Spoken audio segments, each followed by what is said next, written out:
Hello বন্ধুরা, কেমন আছো সবাই? আশা করছি সবাই খুব ভালো আছো। সুপ্রিয়া ওয়ার্ল্ড ব্লগে তোমাদের সকলকে জানাই স্বাগত। আর আমি সুপ্রিয়া রয়েছি তোমাদের সাথে, চলে এসেছি আজকে নতুন আরও একটা রেসিপি ভিডিও নিয়ে।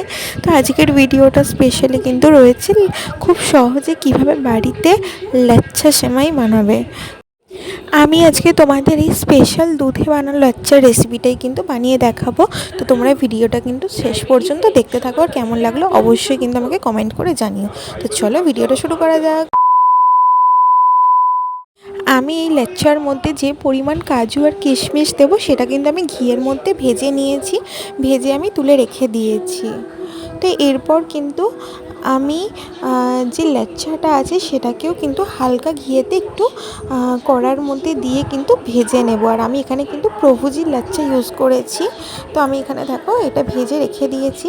এরপর আমি কিন্তু দুধটাকে খুব ভালোভাবে ফুটিয়ে নেব এবং ঘন ঘন করে নেব। তো আমি এইভাবে দুধটাকে নাড়াচ্ছি, না হলে কিন্তু কড়াইয়ের মধ্যে নিচের দিকে দুধটা বসে যাবে। এরপর আমি দুধের মধ্যে দিয়ে দিচ্ছি কিন্তু পরিমাণ মতো চিনি। তো তোমরা যে যেরকম মিষ্টি খেতে পছন্দ করো তো তোমরা কিন্তু সেরকমভাবেই মিষ্টিটা দেবে।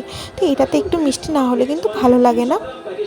তো আমি সেই কারণে পরিমাণ মতো চিনি দিয়ে দিয়েছি। এরপর দুধটা ঘনভাবে ফুটছে, দেখো এর মধ্যে দিয়ে দিলাম তেজপাতা, কারণ দুধের মধ্যে তেজপাতা, আর আমি দিয়ে দেবো কিছু ছোট এলাচও। তো সেটাও তোমরা দেখতে পাবে, তাহলে দুধের একটা খুব সুন্দর কিন্তু সেন্ট ছাড়ে, আর লাচ্চাটাতেও কিন্তু খুব সুন্দর একটা সেন্ট হয়। তো আমি এরকম এখানে ছোট কয়েকটা এলাচকে ফাটিয়ে কিন্তু দুধের মধ্যে দিয়ে এভাবে নাড়াচাড়া করছি, নাহলে কিন্তু দুধটা নিচের দিকে বসে যাবে। আর দুধটা যদি খুব ঘন হয়ে যায় তো তারপর আমরা কি করব, ঘিয়ে ভেজে রাখা লাচ্চাটার মধ্যে কিন্তু ওই গরম দুধটা ঢেলে দেবো। আমরা লাচ্চাটা কিন্তু দুধের মধ্যে দিয়ে ফোটাবো না, কারণ লাচ্চাটা তাহলে কিন্তু দুধের মধ্যে দেওয়ার মধ্যে ঘেটে যাবে। তাই আমরা ভেজে রাখা লাচ্চার মধ্যেই কিন্তু ফুটন্ত দুধটা কিন্তু দিয়ে দেব।